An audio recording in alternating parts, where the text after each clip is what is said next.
Hello everybody, it's Diane, Lucky Gardenia, Dashboard Confessional, and yes, today is the haircut diaries once again. 4 weeks after my last video, and let's see, Elvis is in the building, we're good to go on that part. I did have a list because once again, with my ultra exciting life, it was like, what in the heavens do I have anything to talk about? And I came up with some ideas. I actually wrote them down, put them in my purse, and now I don't see them. So I'm gonna fly by the seat of my pants like always. And as you know, this is just a flow of consciousness. Whatever comes out, I don't edit. So I think I've almost on every post alerting people that I have a new video. It's the good, the bad, and the ugly. And today we got some serious baggage under my eyes, and I really tried, guys, putting on some makeup and trying to make it better, but this is it. Outfit for the day is a wrinkled, I kind of like this color green because does it bring out my eyes, my hazel eyes? And then just my turquoise jewelry, and of course my cropped jeans with my holy jeans, my holy pants, capris, and just some little white summer flip-flops for this hot Texas weather. And it is hotter than hell in Texas, and it's been, I don't think today is going to be up over 100, but it has been. And I can tell you, this is the part of the season in my apartment. FYI, I will not be getting another apartment on the second floor. It's just vaulted ceilings. Trying to keep the apartment cool is just not going to happen. And then I'm afraid to run the air conditioner because it'll freeze up like a block of ice. And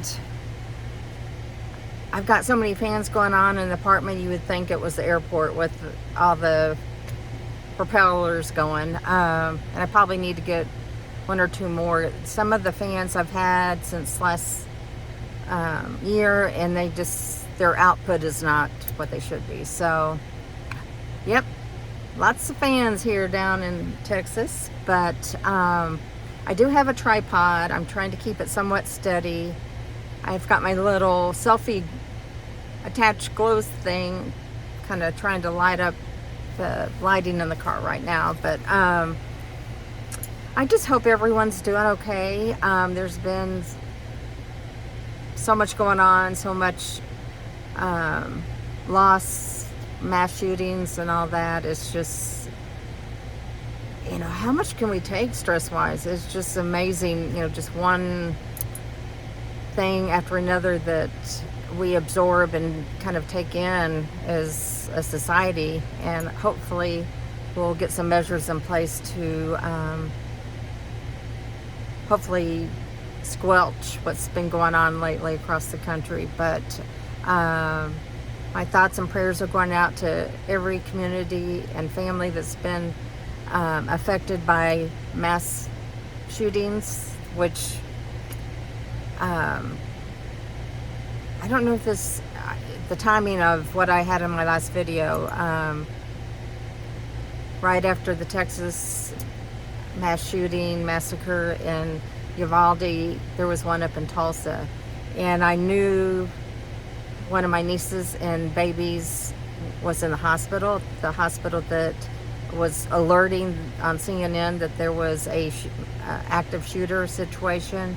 And knowing that my sister has appointments, and my brother-in-law, and then I have another niece up there that's a nurse. And come to find out, thank gosh, it was across the street from the actual St. Francis Hospital where the sweet little baby was in the hospital. But they were in lockdown, and that's got to be like the scariest moments. You almost have to be on alert at all times. But anyway, thoughts and prayers going out to everyone.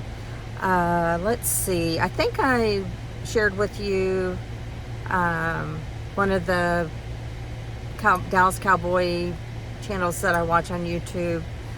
One of the, I think there's like 50K subscribers, and one of the subscribers that had been close to the content creator, they had never actually met. They had just talked on the phone or via video, and having to do with fantasy football. And his name was Stu, I think D2 Stu on YouTube. And he had been very ill for 16 years. Most recently, I think in December, he had heart surgery, and I think he had to have one of his legs, like below the knee, amputated. And then to top all that off, he had cancer. And he had reached out to Mark Holmes, and he had been living with his mom. His mom had been his sole provider of care for 16 years. And he wanted her house, repairs done that he obviously could not do. That was not proper English, but could not accomplish. He was in a wheelchair and very, very ill. And so there was a GoFundMe created, and of course I contributed to that, and had been going for about a month. And I think I did share this last time, that there was some horrible other YouTube creator that was, I don't know if it's slander or libel, when you're putting out there on social media that somebody's doing a con job with the GoFundMe, and that they're really, doing it to raise money for themselves, which was absolute craziness. And I went back, and the guy had changed his channel name. It was obviously the same man, still putting up videos full of malice. I'm just thinking, get a life. Go do something good for somebody. And, he was saying that Mark was not doing this for actually Stu, who was on the phone, and we heard him talking, requesting help from fellow Cowboy fans. And there was Mark's family, his son's fiance, and two other fathers and sons that were flying. One was flying down to Texas, and the other one, they got an RV and drove down, which had to be terribly expensive. Took over a week of their life, to drive 24 hours down here, do the repairs, which they're doing right now, filming them doing it. Obviously, it's not a scam. And it just breaks my heart when somebody out there is going the extra step, extra effort to do something for somebody, and somebody is just throwing shade on it for no reason. I just, I'd written a comment expressing my feelings, and then I just pulled it down. It's like, I just can't contribute to the negativity. I'm just going to, I know Mark is legitimate. He's got the biggest heart for other people that he has never met in person. And I think we've all, as society, met lots of people via Zoom, Facebook, other group activities online, and over the last 2 years, where we have not been able to live our lives out and about in a normal fashion. And hope I don't cry on this part, but I was watching, Mark does like a call-in or a Zoom call, but it's also on Facebook for his subscribers, and they, were still had the GoFundMe. It was coming down. They were leaving the following Saturday. Stewart had called in to Mark's show. He had done it just on a whim to do a live show, which wasn't part of his scheduled programming.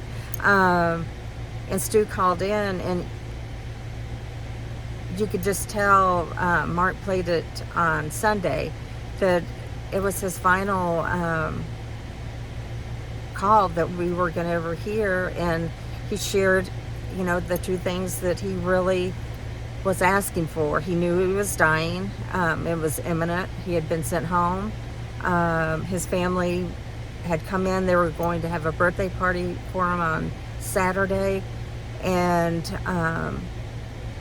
Mark shared what the portion of the Facebook Live where Stu had talked to the viewers and asked again for help. And that was his dying wish, that Mark, and with the contributions from all the subscribers and good-hearted people around the world, to come and help out his mom. And Mark was saying, please hold on until I get down there. I'd really like to meet you. And we found out on Sunday that he had died. He was in horrible pain, and he's in a better place. But his two dying wishes, was for Mark to follow through and come down to, I think it's Plano, and do some really significant repairs to his mom's home. And that he wanted the Dallas Cowboys to win a Super Bowl this year. So fingers crossed that Stu's wish to God's part, and maybe the Cowboys will give it a run this year. But Mark is currently down here. They're working very, very hard. It's hot. Probably the worst time to be trying to work, doing repairs, putting in insulation up in a attic. But thank gosh he's got a lot of people helping. And the GoFundMe over a month's time raised almost $10,000. So props, Mark. My heart goes out to you. You have a heart as big as Texas, and don't listen to the haters and those that are just probably jealous of what you've got going on. But he's really formed a community online through his YouTube channel, and that's really what, I wish I could build a subscriber base where I could have more interaction. I think I've said this several times, that this channel started as a floss tube channel, and that's for those of you that aren't crafters. It's a cross-stitch community that circles the world. There's thousands of floss tube channels of people who share the same interests. They share tips and patterns, and they do live Facebook Lives with people stitch along, and it's kind of like a online quilting bee, so to speak. And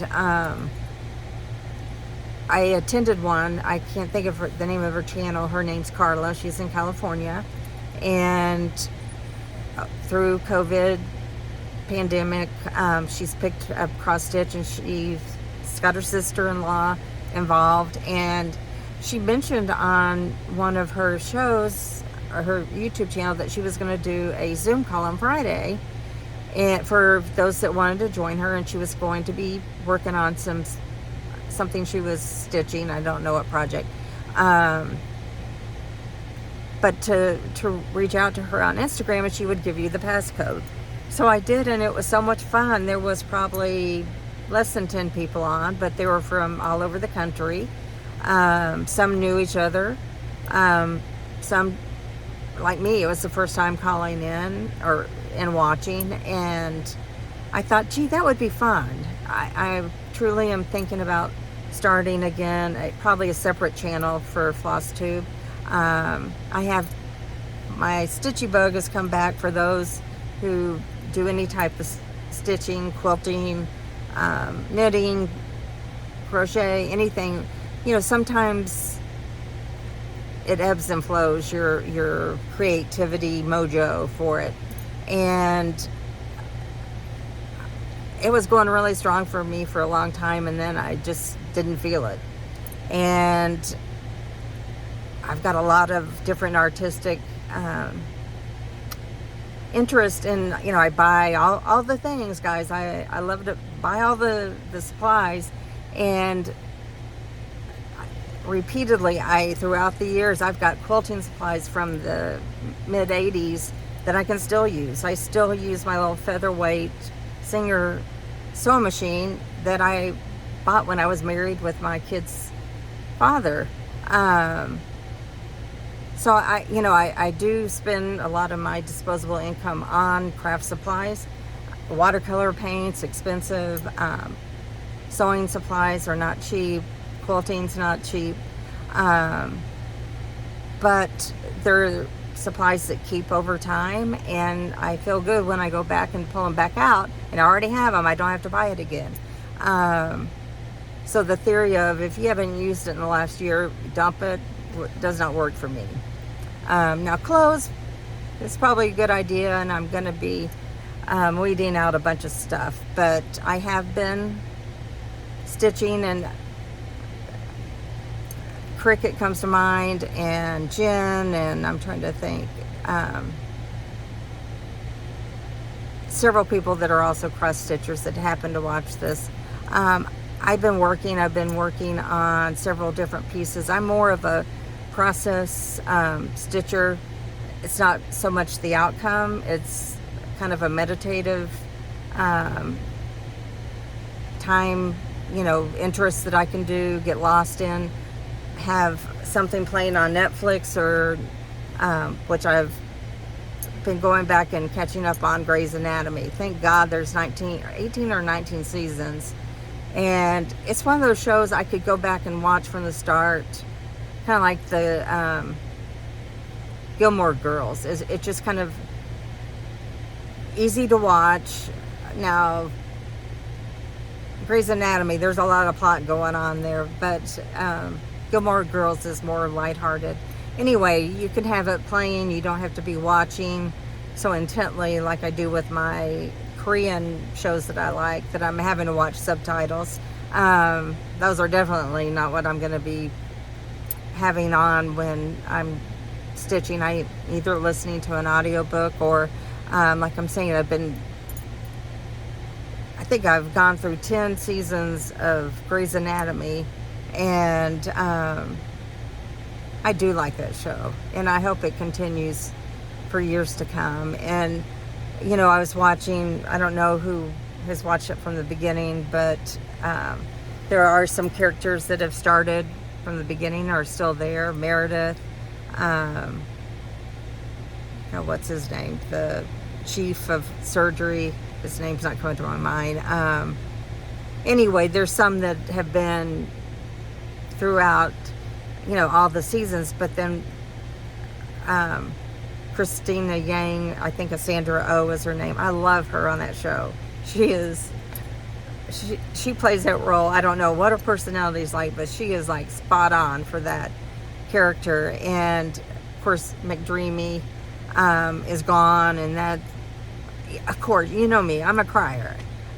I get into these things, it gets emotional, and I'm crying. And I have to watch how much I cry, because then I'm going to get a sinus infection and be under the weather and trying to kick that. So it's a cycle, guys. So I try to, I started watching some Hallmark movies. I do have the Hallmark movie channel now, and Hulu, and I do have Prime, Netflix. I got one of the British ones, Apple TV, Disney Plus. Anyway, as much time as I spend on my own, thank God for Wi-Fi and some good programming. So anyway, going back to the stitching, I've been working on some, and I think I've shown you the pattern way in the past, the abstract pug. It's really cute, and I was using pre-gridded, it's a full coverage piece, so I like gridded fabric, because it's easy for me to figure out where to stitch what color. And I went back, and I I just was not happy with the way the threads were laying. So I decided to start over. And this is probably the third mulligan I've done on this one piece. And God, that car almost hit me. It's kind of frightening seeing a car coming directly at you. And this is on a neighborhood street, so there's not a whole lot of leeway here. But anyway, it was getting kind of more frustrating than it was giving me, you know, any type of pleasure. So like I said, I start stuff and my passion for something goes out and then it'll reignite. And I passed by one of those little plastic containers where I'd put all my Lucky quilts. And I've got pictures on Facebook of it. You'd have to go back into my photos on my Facebook. But they're little bitty. They're probably, some are tiny, 6x6. Some are, probably the largest one is maybe 18x18. But you're doing, it's a quilt style method of Susan, I'm going to say her name wrong. It's spelled S-H-I-E, Shy, I think. And she is a internationally known artist. And she uses an airbrush. And she's a great artist, and she does, like, some are more political than others. Some are, you know, diary type entries. And I took one of her classes at a local quilt store, and you know, it's just so fun. It's so different from normal type of quilting. It's where you're just taking, I usually for the background I use a batik fabric, and then you put the batting and the backing, and then you kind of just with embroidery thread you stitch around the sides to kind of sew the sandwich together, and then you applique on whatever you're going to put on top. And a lot of times it's like a tea cup on a saucer, and then you can write, well, you do embroidery like a diary entry.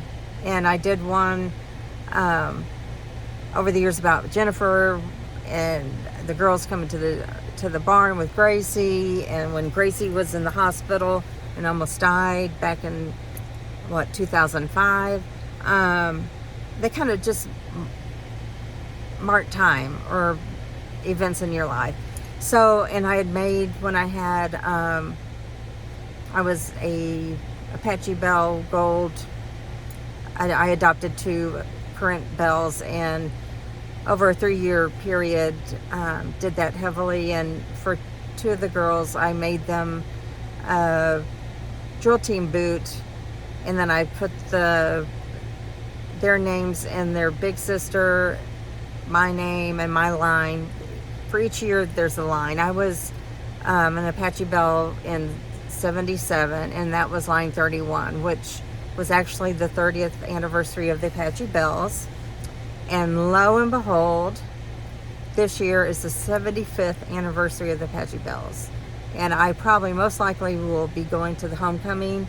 I mean, that's a huge milestone, and walking the rim with all the lines of bells is just incredible. My girls went with me last time. I might have to talk somebody into going with me. It's just a day trip down there and back. But anyway, a lot of work went into those little quilts I gave my 2 adopted bells, and I had charms. You do a lot of beading, you do charms. You just have to see it. It's really hard to describe. And it is kind of a roughly right type of quilt. It's colorful. They're really heavy for the size, because you're adding beads and buttons and embroidery and fabric, and it's just hard to describe, but I love making them. So there was one that I had made of a telephone, an old rotary telephone, and it was green on kind of a red background, and I had done all the background stitching. You do a lot of whip stitching with all kinds of different flosses around the side, and kind of leaf fringes. You'd have to look at it. I'm sure it's on my Facebook. But during the pandemic, I thought, gee, I can make this, add on to this to really mark the live event of COVID and the pandemic and just the globalness of it and the amount of alarm across the world. And so I pulled it back out and figured out what I was going to say, and I had not completed it. So I thought, gee, I am just going to pull it out. It's already started. It's easy. You know, I use black DMC for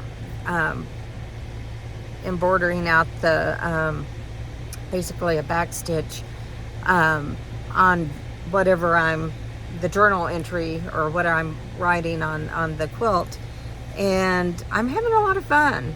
So I'm going in, kind of jumping in between the cross stitch and the Lucky quilts, and I've got one that's really cute that's a teapot, and then on the end, across the bottom, it's spelled out teapot, so that's kind of not just a square piece. There's an added piece. I'll have to show it to y'all because I can't explain it, but they're just fun. And I'm going to do another little teacup and document something probably about Isabella. But anybody interested in joining me on making these Lucky quilts? Meg out in Guam, I don't know if you watch me, but you're a crafter, you're a wonderful crafter, artist. I think this could be something you could like. It's got beads. She's been making some beautiful bead necklaces, or stone necklaces. She does a lot of Facebook Lives from Guam, and just such a different life than what we have here in Texas. And that's what I enjoy about all these YouTube channels. Yeah, mine's not big.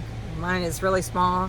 There are other floss tube or vlog channels that have hundreds of thousands of subscribers or over 10,000 subscribers, and I'm lucky to have 300 and something. I actually got 2 more subscribers. I'd lost 2 and then I got 2 back. So I'm like, every time I get a new subscriber, I'm so happy. And for all you guys out there that are watching and have watched me since 2019, I think, or 2017, that's when it was. I think I'm almost up to my 90th video, which is nothing compared to individuals that do them on a weekly basis or more than once a week. But so that's what I've been up to. The other creative urge that I'm going to push myself to try is Laura Haynes, I think it's Hines, collage quilts. And there's a whole different technique to those, but I've got all the supplies I need. I just need to sit down and do it. Also, just about a month ago or so, I think I've talked about Beam, BEAM watercolors out of Canada. It's a, she's not Native American, she's indigenous to Canada, and her parents were artists and watercolorists, and she started her own paint company called Beam, and it's all the packaging is eco-friendly. Even how they wrap their watercolors, their palettes are out of wood. And I've got one, I think it's called Gilead. It's like a huge slice of a trunk of a tree drilled in like these little circle disc where you pop in these little round watercolors. And she makes them, and it's a female owned business, and it's just flourishing. She's in different stores, and she gives so much back to her community. She does a lot of how-to videos on her Instagram. So I checked out her Instagram, and she was having a sale on they're called paint stones. And my Gilead, I'm probably saying that wrong, but is really large. I think it had 40-ish holes drilled in it, and I had like 30 paint stones. And I hadn't really tracked which ones I had bought and which ones were new, but she had a sale. They were going down to some type of convention for indigenous business owners, I believe, and they were driving down and bringing some kids as a learning experience down from Canada. I think they were going to Vegas, and so they had a 2-for-1 sale. So I was able to pick up, I think I probably ordered 30 paint stones, and then they had some pre-made palettes, one spelled love, with like 4 or 30 colors, just a little bitty dabble of it, palette. And then they had some pine palettes. I think one was 19, you could put 19 paint stones, and the other one was 15. So I got those two because I thought it would be good if I wanted to use a limited palette, because that other one is a huge tree trunk, guys. So that, it just came in the other day. So I've got to play around with that. I may post a photo of when I swatch it out. I did swatch out what I had in the tree trunk one, just so I could see the colors. They're not named on the actual paint stone, so with the new ones, I'm going to have to figure out how to lay them out, in a color wheel kind of layout. The only way I can do that is by swatching them. But then again, it's meditative, it's fun, it's creative. There's just something about putting color on paper that just lights my fire, I guess.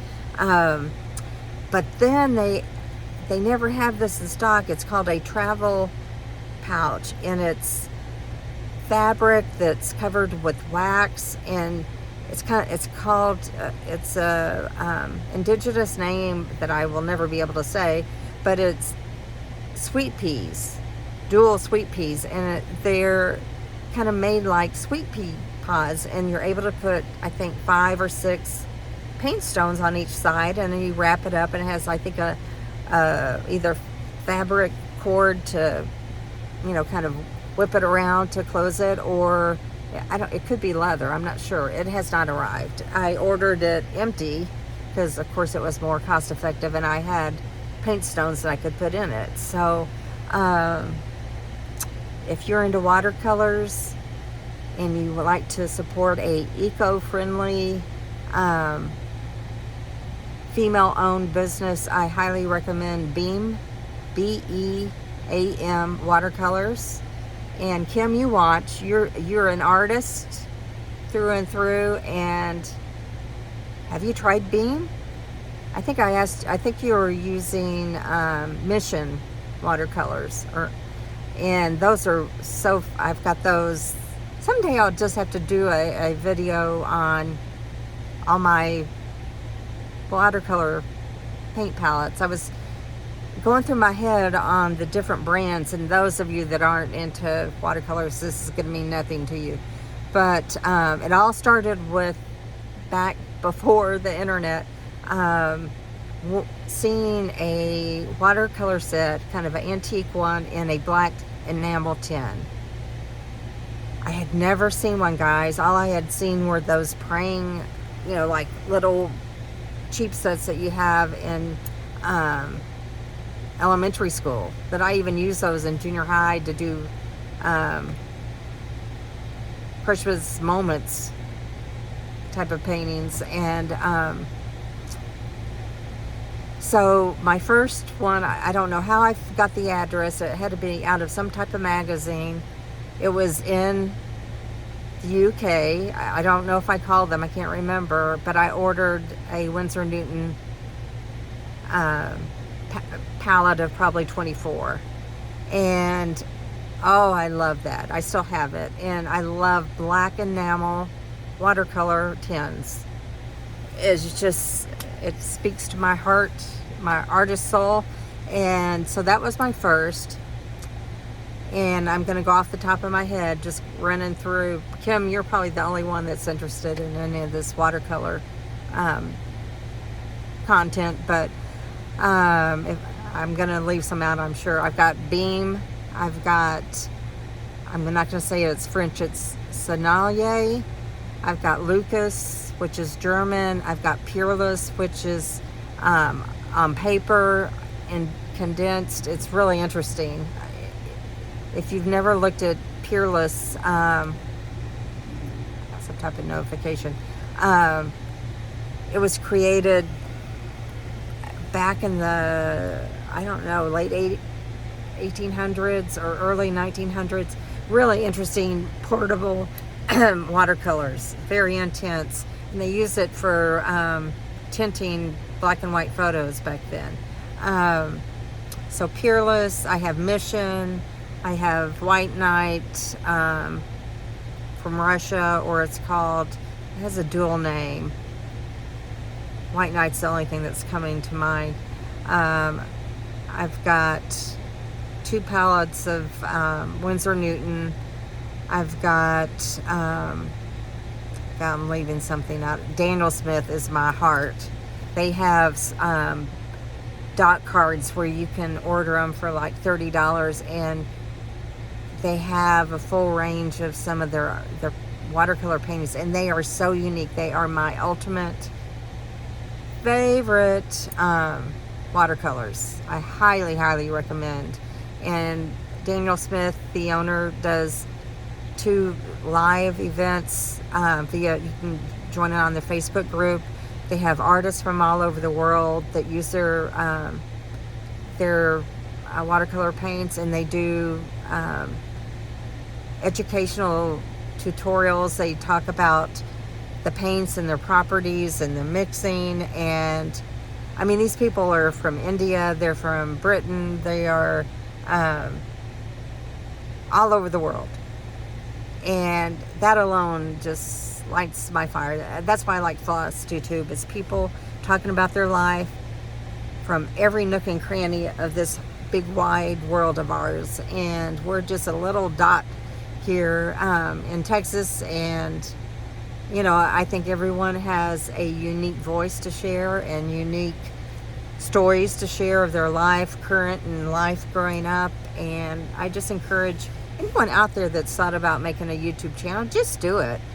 Yeah, you put yourself out there, and yeah, I share way too much info. But that's me. And even though I don't have that many people that watch my videos, I will probably continue it. I may start a second channel, and I would like to maybe do some live Zoom calls off of that with other people across the world that like to stitch. I'm trying to think of the name. I do have several other YouTube accounts that I don't post on. I'm going to throw some of these names out. Maybe you in the comments could tell me which one you like for a possible Floss Tube comeback channel. I'm leaning heavily towards P.S. Love Hazel. I've got Twirly Girl. I've got I'm trying to think. I've got, I think, 2 more I can't even think of. But probably in the running is P.S. Love Hazel and Twirly Girl. But if you've got an idea, let me know. Of course, probably even on that FlossTube channel, I'll be doing a lot of just chit-chatting, sharing my life. I'm trying to think of anything else to share. Oh, Isabella. I know I've shared this before. She is going to outgrow me by the age of 4 or 5. She went back to the doctor. I may have already shared this, so if I have, it's just, please indulge me. She's in the 85th percentile on height, and I think the 50-something of weight for children in the 85th percentile, something like that. I may be off, but the girl, she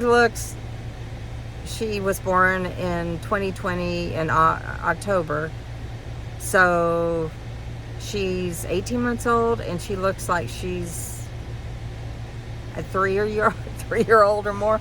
Anyway, she's gonna surpass me in no time. But Robin and Auntie Jennifer went to the water park and sent me a video of her just splashing in her little one piece with her little hat covering her so she didn't get sunburnt, and she just was having so much fun.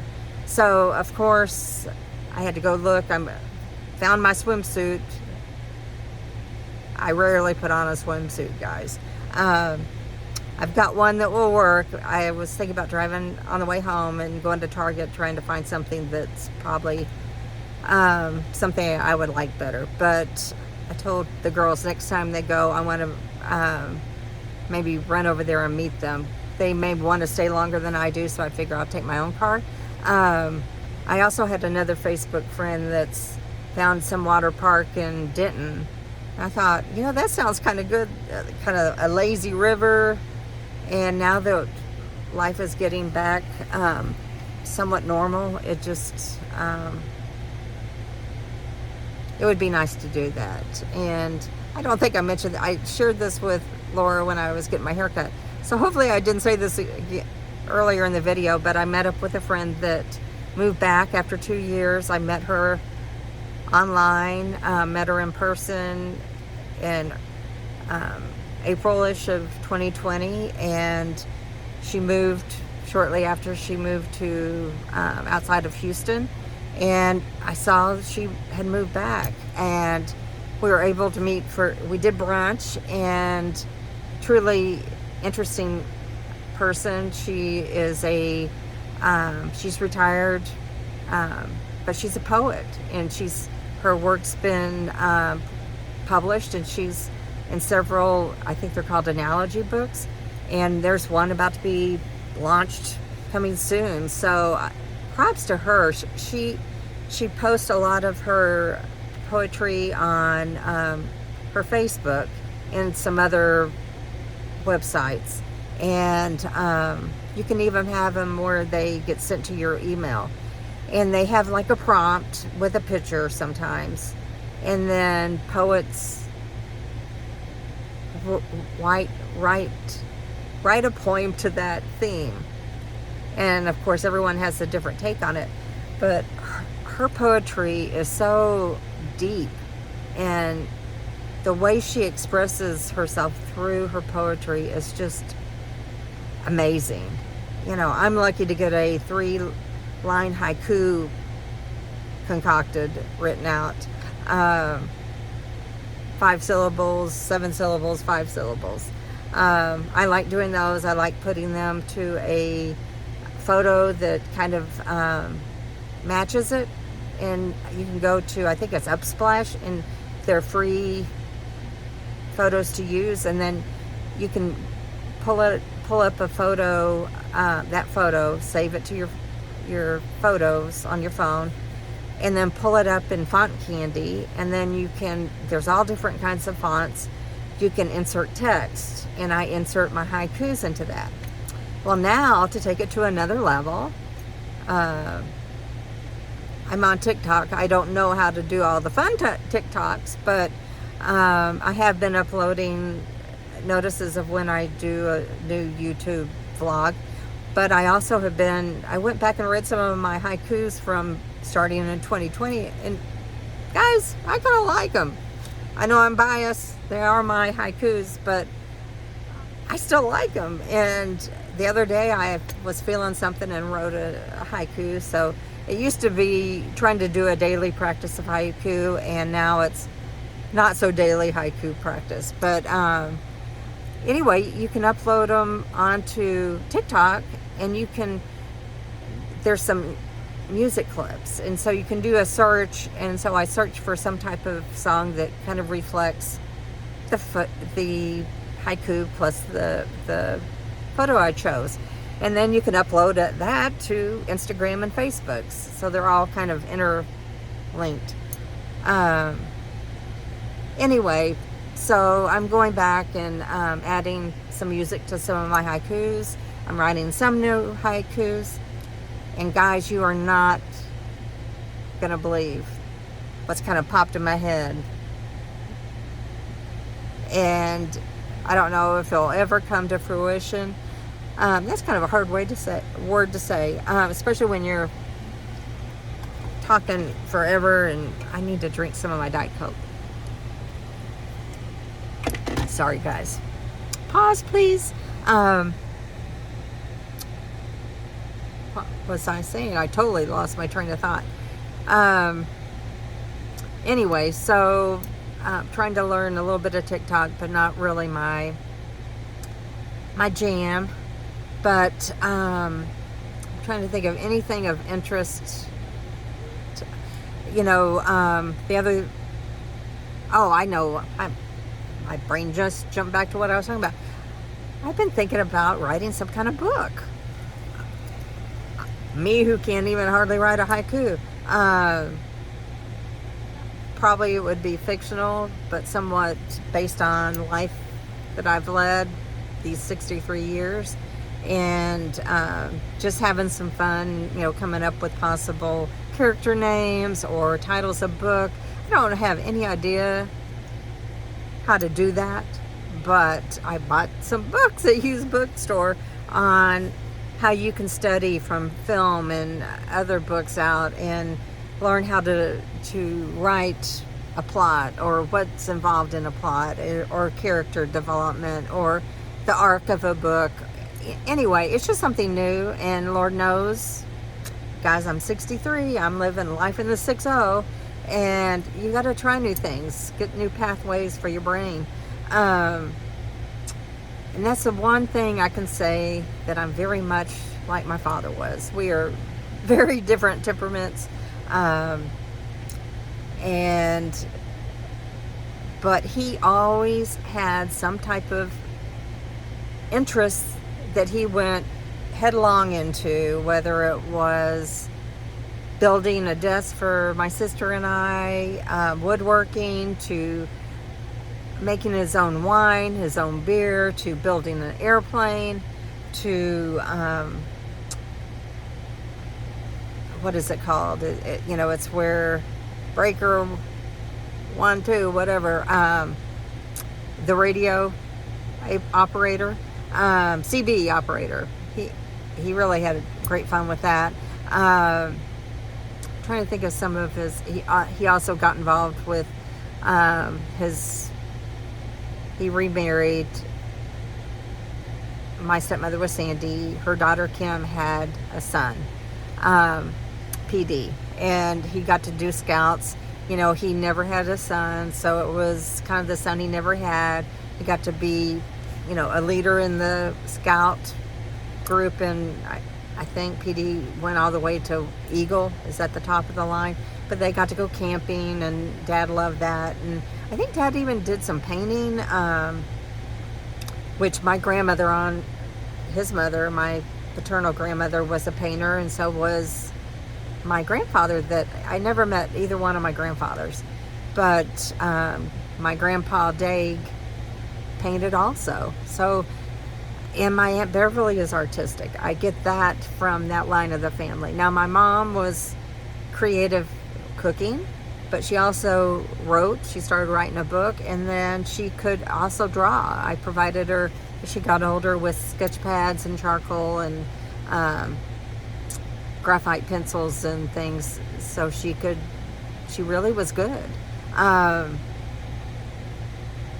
And I thought, gee, Mom had no interest, but she really did. I just had to reflect back on hers were just a little bit different than mine. But Dad and Grandma was just the same. She was into all kinds of arts, painting china, making wool felt ornaments, sequined and beaded, and painting and quilting, and all kinds of things. She did all the things. And I think I've already shared, and I have a picture on my Facebook. God, that's over and over I'm saying that. But my dad gifted me it was little orange tackle box with all her watercolors, and they're in little like test tubes. And I guess you add water to it. And it's just remarkable having this that was my grandmother's, and to know that she was into watercolors and loved them and had what equated to a palette back then. This had to be back in the 40s, 30s, 40s. I don't know, but I'm so much like you, Grandma Dag, up in heaven. Now, either one of my sisters claim any of that, but yep, Aunt Beverly and myself, and I keep holding out that one of my daughters will start feeling some kind of interest in quilting, because that goes way back in my lineage, to something that was given to my grandmother was in the Daughters of the Revolution, and donated a crazy quilt. You'd have to pull it up, but they're really heavily, patchwork, but they're embroidered and embellished, and so it had to be very, very old. And I do have several quilt tops from my probably my great aunt Cal, who was a doctor, I think in Arkansas. And I think I already told you I found her on the census records through Ancestry.com. And her dad occupation on one of the census that I found was he was a gold miner. He went to the gold rush in California, and his daughter was named California. So that's how she ended up being called Cal. So anyway, just family tidbits here and there, but I'm probably boring you. I can't see. My eyesight is so bad, guys. I don't know how long this is, but I've just been rattling on. I would love to hear from you. What type of art projects are you involved with? What piques, your interest in? Are you like me, where you're just kind of like there's a name for it. It's kind of like being a sampler. You like to learn all kinds of new things and try them out. But you have to be okay with not being so good. Or sometimes you don't have to follow all the correct methods that training would give you to be a painter. Do your own thing. Grandma Moses started in her 80s, and look, she's famous. So what are you working on artistically? What are you having for dinner? I always ask my sister, what's for dinner? Because they have a sit-down dinner. What are you reading? Do you have any good audiobooks that you recommend? Do you have any good movies on Netflix or Prime or Hallmark that you recommend? What you up to this summer? How are you keeping cool? Me and my 100 fans in my apartment. But yeah, I think the time is coming for me to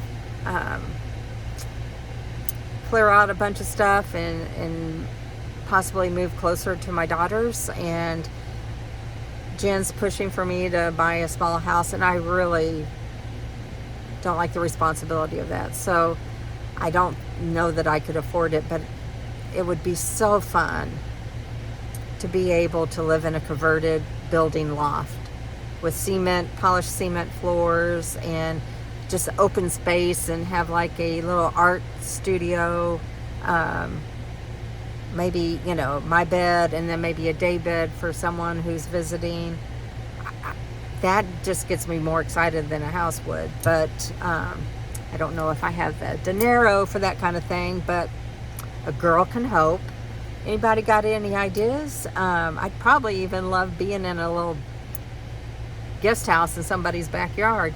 So if anybody knows of anything in the Dallas-Fort Worth area that might be something I should consider, please let me know. As far as a house investment, I know it's better than throwing away money at rent, but given the plunge in some of the stocks, especially after the war in the Ukraine, I really don't want to pull money out that needs to bounce back up. I don't want, because I've lost, I'm waiting for it. I know it will rebound.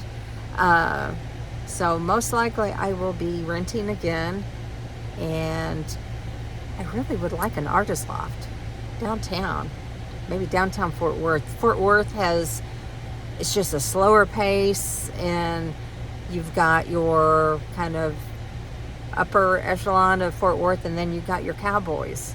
And I love them. I love the, just the difference. And you can maybe 30 miles apart, and they're the metroplex of community, or the population of Dallas and Fort Worth, or just the mode of living is so different, but still close. And I don't think I've ever, maybe I did live in Grapevine. I don't know if that was Tarrant County, but anyway, change is coming, and I got to prepare for it because I'm not into a lot of change. But yeah, I need to go through and weed out my storage unit, make space, and move a bunch of stuff over into it, and then figure out what I can either donate, maybe sell somehow, and just whittle things down. And I've finally come to agree with my sister, being retired, with the little social life that I had lately, I really don't need a wide wardrobe. Probably still keep a capsule type of wardrobe, but that's in flux, so working on that. Anyway, I'm losing my voice because I'm talking so long. I think I'm almost near an hour. So if you have gotten to this point, guys, I truly appreciate it. If you would do me a favor and hit the like button, and if you would, I would be so thankful if you would subscribe. That would make me happy. If you have any friends that you could get to subscribe, that would just make my little heart sing. So anyway, as we say when we leave the video, peace out.